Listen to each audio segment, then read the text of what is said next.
Hi friends, మేమైతే ఇంటికి వచ్చాము కదా. అయితే మా మురళిని అయితే బావి దగ్గరికి తీసుకెళ్ళామని అడిగితే సరేలే అని చెప్పేసి బావి దగ్గరికి తీసుకొని అయితే వెళ్ళారు. మా అత్తయ్యనైతే బావి దగ్గర టమాటా చెట్టు కూడా పెట్టేసింది. ఇవి అయితే వెళ్ళినారు. ఎలిగడ్డ చెట్లు కూడా పెట్టింది. ఇవి ఆల్రెడీ పెరుగుతున్నాయి. ఎలిగడ్డలు కూడా ఒక చిన్నగా మడిలాగా వేసి అందులోనైతే వేసింది ఎలిగడ్డలు. నారు కూడా వరి కూడా వేసారు ఆల్రెడీ. బెండకాయ చెట్లు అయితే చిన్న చిన్నగా ఇప్పుడే బెండకాయలు కూడా కాస్తున్నాయి. మా అత్తయ్యనైతే బావి దగ్గర అన్ని చెట్లు అయితే పెట్టింది. ఆల్రెడీ నాటు కూడా వేసారంట. చిన్న చిన్నగా ఇప్పుడే పెరుగుతుంది. నారు కూడా ఇప్పుడే చిన్నగా ఉంది, ఇంకా కాలేదు. ఒక 3 ఎకరాల వరకు అయితే వరి అయితే వేసారంట. అది చూపించేదంతా మాదే. అలాగే బొబ్బరికాయలు కూడా వేసింది మా అత్తమ్మ. ఒక 2-3 మళ్ళల్లో చిన్న చిన్న మడిలలో వేసింది. ఆల్రెడీ బొబ్బరికాయలు అయితే ఏరింది. అక్కడక్కడ ఉన్నాయి, తెంపుకొచ్చుకో అని చెప్తే మేమైతే బావి దగ్గరికి అయితే వచ్చాము. ఆల్రెడీ బొబ్బరికాయ కూడా నేను సగం తెంపాను. అమ్మ అసలు చాలా ఎండగా ఉంది. అసలు నేనైతే అవి కొన్ని కూడా తెంపలేకపోయినా. మా అత్తయ్యనైతే ఎట్లా తెంపిందో తెలియదు, కానీ ఇంకా 7-8 బస్తాల వరకు ఆల్రెడీ తెంపి ఇంట్లో వేసింది. మేము వచ్చేసరికి పాపం అసలు ఎండలో ఎంత కష్టపడ్డదో ఏమో నాకు అప్పుడు అర్థమైంది.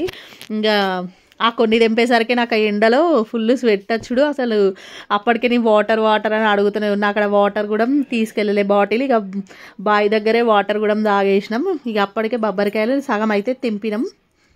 ఇక ఎండలోనైతే అమ్మో చాలా కష్టం. అసలు ఎలా చేస్తారో ఏమో. ఇక వాళ్ళకైతే అలవాటు అవుతుంది అంతే. ఇక నేను బొబ్బరికాయ అంతా తెంపి ఒక కవర్ అయితే తీసుకెళ్ళా. చూడండి, నేను బొబ్బరికాయ అయితే తెంపుతున్నా. అక్కడొకటి అవుతుంది. లాస్ట్లో కొన్ని ఉన్నాయి.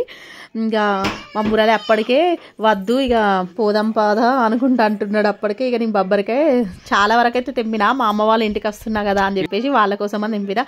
ఇక సోరకాయ చెట్లు కూడా పెట్టింది మా అత్తయ్య. ఆడ సోరకాయలు కూడా కాస్తున్నాయి చిన్న చిన్నగా. ఇప్పుడే స్టార్ట్ అయ్యాయి సోరకాయలు కూడా. చూడండి అసలు చెట్టుకైతే ఎన్ని ఉన్నాయంటే సోరకాయలు చిన్న చిన్నవి చాలా ఉన్నాయి. అసలు ఒక 50 వరకు ఉండొచ్చు చిన్న చిన్న కాయలు అయితే. అసలు అక్కడ ముళ్ళుల చెట్టు ఉంది కాబట్టి నేను సరిగా చూపించలేదు మీకైతే.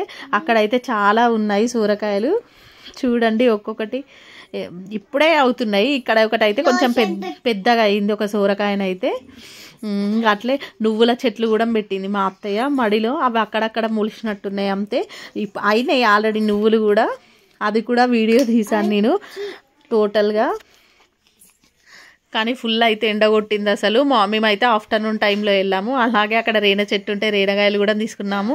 మేమైతే చిన్నప్పుడు ఫెస్టివల్స్కి హాలిడేస్కి ఇంటికి వెళ్ళినప్పుడు అయితే రేణగాయల కోసం స్పెషల్గా స్కూటీ వేసుకొని మా ఫ్రెండ్స్ అయితే మేము వెళ్ళే వాళ్ళము.